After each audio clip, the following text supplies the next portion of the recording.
Para comenzar con el cálculo, bueno, ya para continuar con el cálculo del valor de la empresa, el valor del patrimonio. Bueno, aclarar que vamos a calcular el valor del patrimonio, no el valor de la empresa, de los activos, teniendo en cuenta que al descontar la deuda, ya lo que queda es el flujo de caja libre para accionista capital propio. ¿Eso qué significa? Que es la plata que se puede pagar en dividendos. ¿Por qué? Porque ya se descontó la deuda. O sea, ya al haber descontado los intereses y la amortización, se está asumiendo que se pagó la deuda. Por lo tanto, vamos a calcular pues todo el modelo. El modelo arranca con, pues vamos a arrancar calculando el valor terminal, pero para eso necesitamos la tasa RE, que en este caso es la tasa que vamos a calcular por medio del modelo de Goldman Sachs. Recordar un poco pues el modelo que lo habíamos visto en la unidad anterior.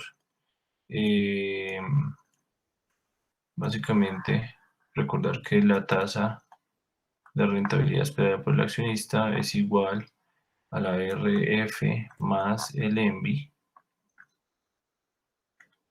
que es el Emerging Market Bond Index, o la tasa, digamos, adicional que se tiene que pagar en un bono del tesoro de un país emergente sobre la tasa del tesoro americano, más el beta, factor del RM menos el RF, y eso por la razón entre la desviación estándar del mercado colombiano dividido entre la desviación estándar del mercado americano. El modelo de Goldman Sachs, que involucra pues dos elementos, el modelo CPM, pero pues aplicado para países emergentes, que involucra la prima de riesgo país y la prima de riesgo del mercado del mercado emergente. Listo, entonces, para continuar con el video, pues entonces vamos a hacer lo siguiente. La RF es una tasa que se obtiene de una página que se llama investing.com. Voy a cambiar la forma de presentar la pantalla. Voy a dejar de compartir así, voy a compartir toda la pantalla. Compartir, listo. Entonces ahí tengo compartida la pantalla.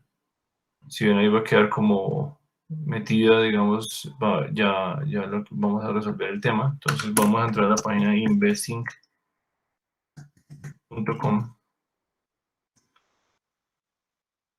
Investing.com. Vamos a entrar para el disponible España, pues para que no tenga que traducir nada. Entonces nos vamos al país España y aquí están, bueno, yo podría,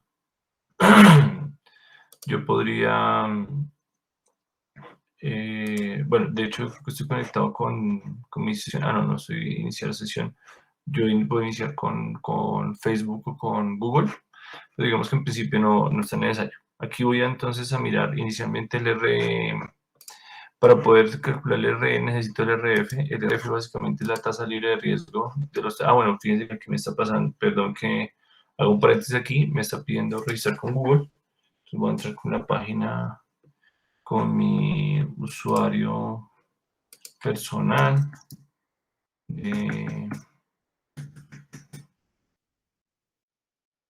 Email.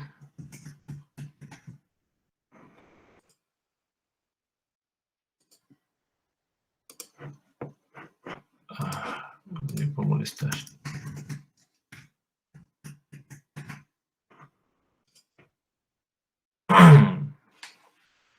Entonces ya ahí cuando se conecte ya puedo entrar a la página para poder bajar algunos, bueno, lo que necesitamos bajar, que en este caso es la tasa libre de riesgo.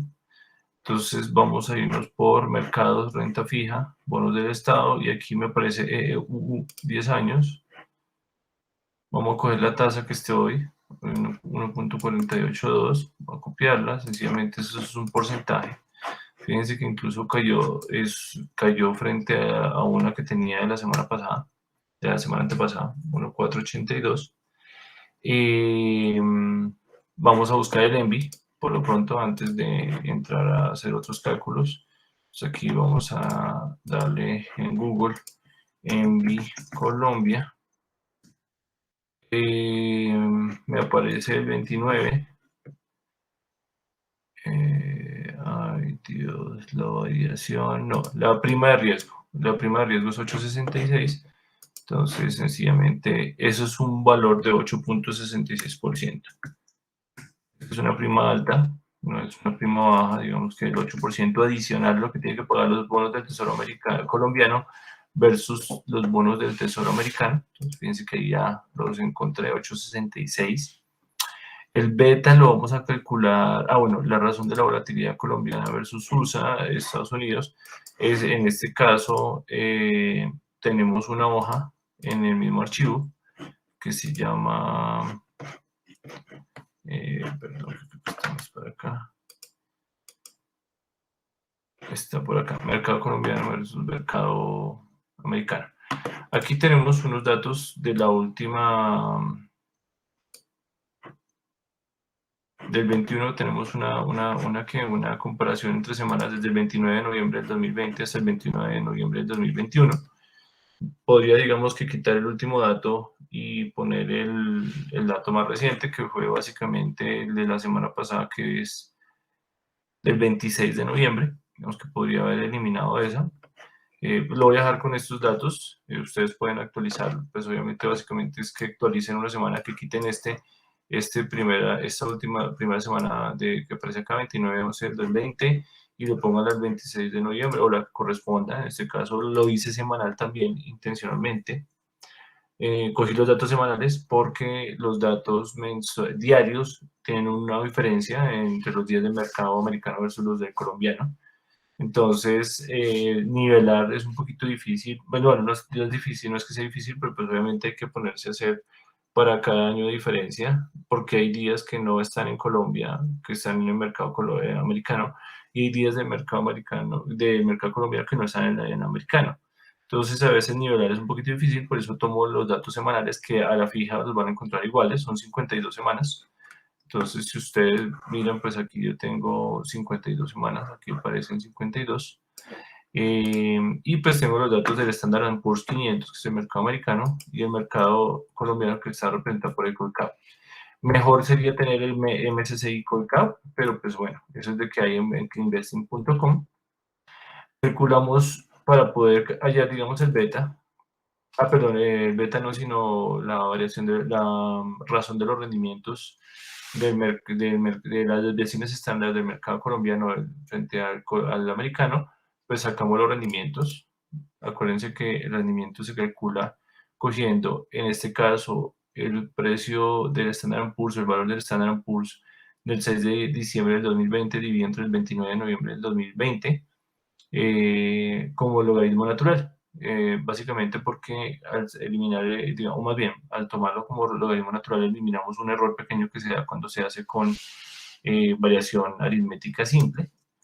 Si yo lo hiciera, digamos, con variación aritmética, aquí dividiendo el segundo dividido entre el primero menos 1, es un valor muy parecido, tienes que es 96.401, mientras que la logarítmica me da 96.86. No es tan diferente, y pues este tiene que la ventaja que me elimina un pequeño error que se da cuando se generan los promedios. Digamos que ya un pequeño error que se genera, digamos, en los cálculos. Entonces, nada, sencillamente pues lo hacemos para todos los periodos, y ahí me quedaría pues ya los rendimientos. Aquí yo puedo sacar los promedios, que me va a determinar cuál es el promedio de la rentabilidad diaria, semanal, que tiene el mercado, tanto el americano como el colombiano, americano versus colombiano, y la desviación estándar, que en este caso la vamos a calcular sobre una fórmula que se llama desbest M. ¿Por qué M? Pues porque es muestral. Que tengo una muestra, no tengo toda la historia, digamos, de los mercados, entonces sencillamente pues estoy calculándolo con una muestra, y eso le aplico tanto para el americano como para el colombiano. Aquí tengo la desviación estándar del mercado americano versus la colombiana. Como podemos ver, los resultados nos dan que el mercado colombiano es un poco más volátil que el mercado americano. Por lo tanto, existe una prima de riesgo por riesgo, digamos, del mercado, del mercado colombiano versus el mercado americano. Entonces nos vamos para aquí. Razón de la volatilidad, nos vamos por aquí, cogemos el de Colombia dividido entre el de Estados Unidos, el de Standard & Poor's 500, y ya tenemos una prima de la volatilidad. Tenemos ya el RF, bueno, y el RF, fíjense que está calculado como lo que, pues como esta fórmula que estaba aquí a la derecha. Entonces es el RF más el ENVI más el beta, que todavía no lo tenemos, por eso eso no nos aumenta mayor cosa, por la diferencia entre el RM menos el RF, por la razón de las volatilidades. Entonces aquí que nos haría falta el beta y el RM. El beta, bueno, el RM, no, perdón, el beta lo vamos a calcular después el RM, lo vamos a tomar de estos datos que tenemos en CAPM. Y estos datos básicamente son los datos que tendríamos, que en este caso, digamos, escogí para el ejercicio. Estos datos son los del mercado y estos son los datos, digamos, de la empresa teórica que estamos valorando. Y entonces, básicamente, para calcular un beta, se hace una regresión lineal simple, digamos, de una univariada, en donde se mida cuál es la razón que hay entre la variación del precio de la empresa ante cambios del mercado. Eso es lo que me determina el beta. La sensibilidad que tiene el precio del mercado o los rendimientos del mercado, pues básicamente que se basan en el precio del precio de la empresa versus los rendimientos del mercado, los movimientos de mercado. Y entonces aquí lo que hago yo es calcular, bueno, en principio calculo la covarianza entre los dos rendimientos, porque me dice cómo es la relación lineal que existe entre el mercado y la empresa. Puede ser positivo, puede ser negativo, puede ser de cero. Entonces sencillamente aquí lo que hago es covarianza M, cojo el rendimiento del mercado, es también logarítmico como lo hicimos ahorita, y cojo el de la empresa y le doy enter. Fíjense que la relación lineal es muy baja, no existe una relación muy grande entre lo que tiene el mercado versus lo que le pasa a la empresa. Uno podría decir que la empresa no depende, bueno, es muy sensible a los cambios de mercado. Y el cambio de mercado, básicamente, ¿cómo lo calculo? Lo calculo, bueno, y aquí lo puedo hacer más var S, es var sample, y cojo los rendimientos de mercado y lo cierro.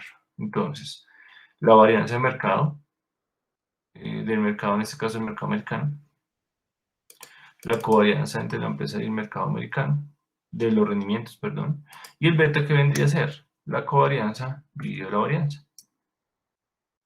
Así es como yo obtengo el cálculo del beta, que es la covarianza sobre la varianza. Me determina un valor de 0.17, significa que a movimientos del 1% del mercado, hacia arriba o hacia abajo, siendo positivo el resultado del beta, el precio de la empresa o el rendimiento de la empresa varía en un 0.17% para arriba o para abajo. Es decir, que si el mercado sube, la empresa cambiaría, digamos, en principio el 0.17% hacia arriba, y si el mercado baja, pues cambiaría también 0.17% hacia abajo. Y finalmente, el rendimiento del mercado. Aquí lo que vamos a hacer es coger el promedio de... no, de hecho, el rendimiento del mercado lo tengo acá. El promedio lo tengo acá. Aquí sencillamente lo que voy a hacer en el flujo de calibre, el RM... bueno, el beta me lo traigo aquí, ya lo tenemos calculado.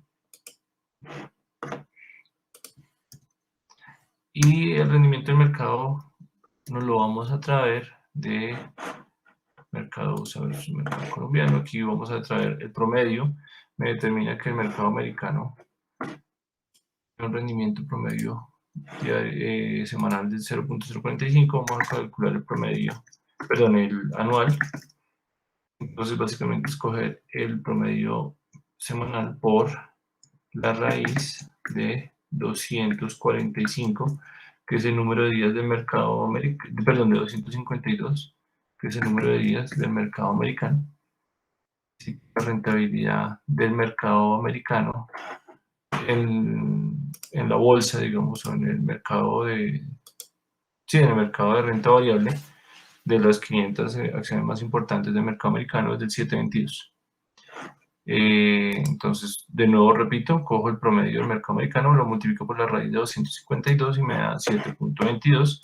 Y ya con eso, entonces tengo ya todos los datos para calcular la rentabilidad esperada.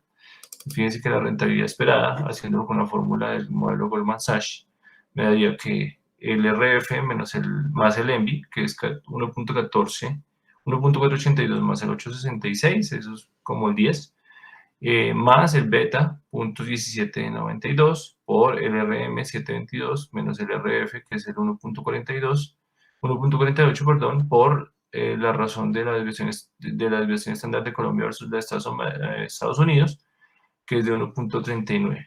Y eso me da que la rentabilidad esperada por el accionista para esa empresa debería ser de 1.576.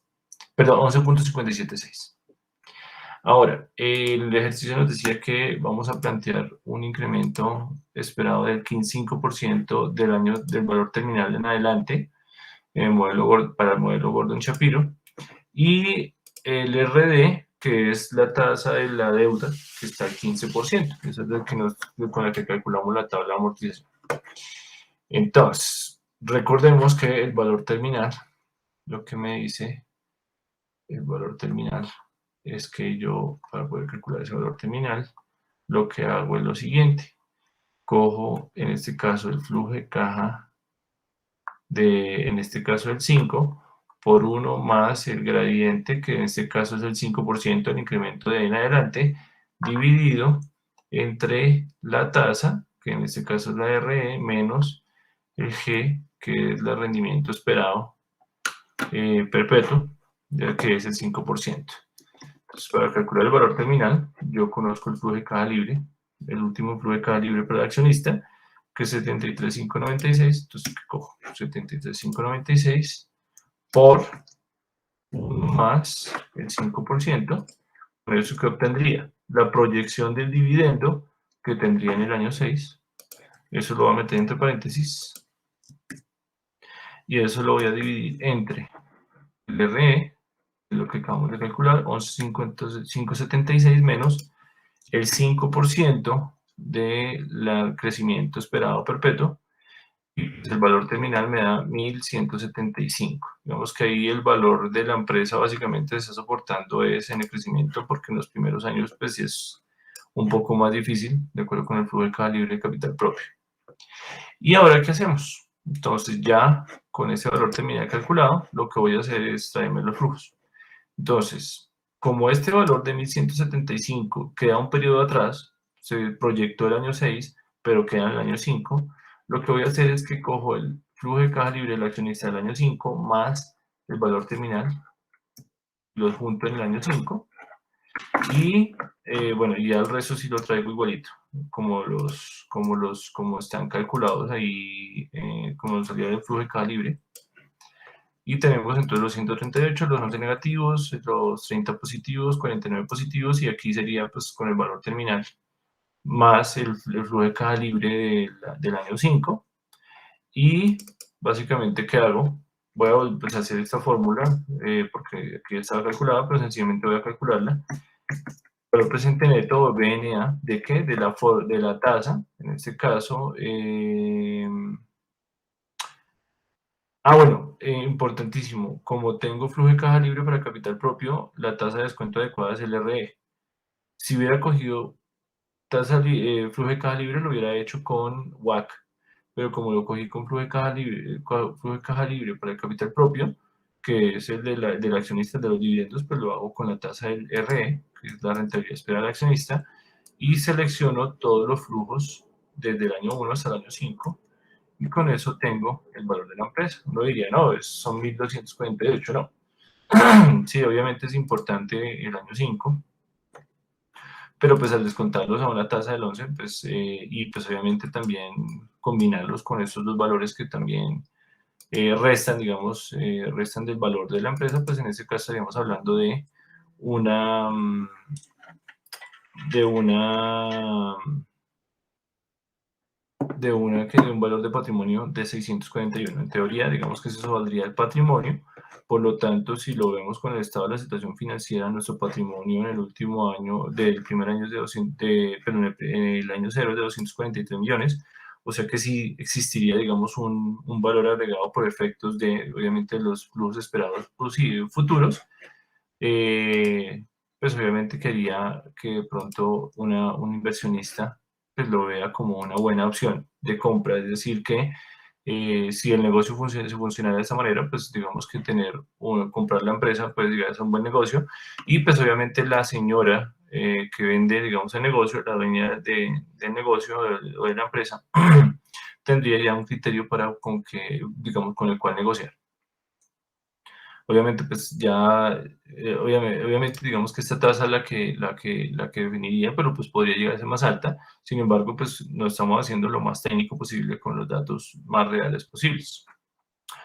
Y ahora, ya para finalizar, pues hacer bueno, ¿y qué pasa si yo quisiera calcular un múltiplo sobre 20? Entonces, si yo tuviera el dato del múltiplo, pues sencillamente, o quisiera que más bien conocer el dato del múltiplo, pues yo lo que haría es que cojo el valor de la venta, lo voy a hacer directamente el estado del año 1, el de las ventas, ingresos, y lo voy a dividir entre el flujo de caja libre, perdón, entre el valor del patrimonio de la nueva unidad de negocio. Entonces, si yo quisiera vender el patrimonio como tal, el valor de la empresa, de los socios, se supone que el múltiplo de ventas me daría que es el flujo, o más bien el valor de la empresa vale 1.8 veces. Eh, pa, pa, pa, no, creo que estoy haciéndolo mal. Cojo el valor de la empresa y lo divido entre las ventas. Sí, lo estaba haciendo al revés. Entonces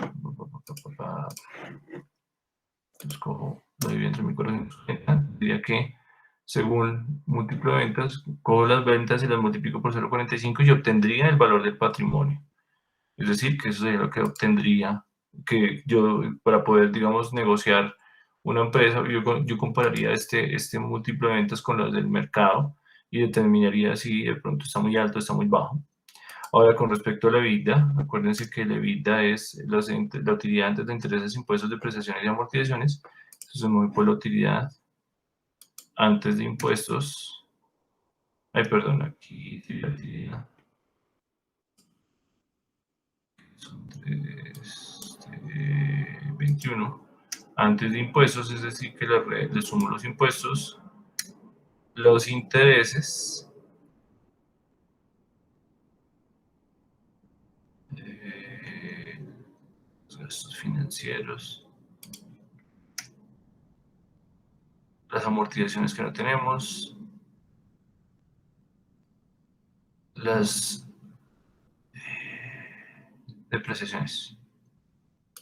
Utilidad antes de intereses, impuestos, depreciaciones y amortizaciones. Aquí no tenemos amortizaciones, pero tenemos este valor. Fíjense que la EBITDA son 23 millones y si yo cogiera el valor de la empresa y lo divido entre la EBITDA, me daría que la empresa, digamos, el patrimonio, lo que yo compraría, no tanto la deuda, sino el patrimonio de la empresa valdría 26.82 veces el valor de el EBITDA. Es decir, que mi múltiplo de EBITDA sería 26.82 y mi múltiplo venta sería 0.45. Esas serían dos formas de sacar, o más bien dos múltiplos que se podrían obtener a partir de este ejercicio de valoración. Entonces, bueno, ya con eso, entonces, pues haríamos cómo se calcula el valor de patrimonio, eh, cómo se calcula, obviamente, nuevamente, la rentabilidad esperada con el modelo Goldman Sachs, y pues todo el ejercicio de planeación financiera que conlleva pues una valoración, digamos, de empresas a partir del modelo de flujo de caja de libre descontado. Eh, Obviamente con esto ya terminaríamos pues todos los ejercicios de valoración que teníamos para el curso de finanzas en las corporaciones de la maestría en finanzas. Entonces, no siendo más, pues me despido. Les deseo un feliz resto de día y espero que haya sido muy provechoso pues estos videos para que ustedes puedan conocer estos modelos de valoración. Que tengan un feliz resto de día. Hasta luego.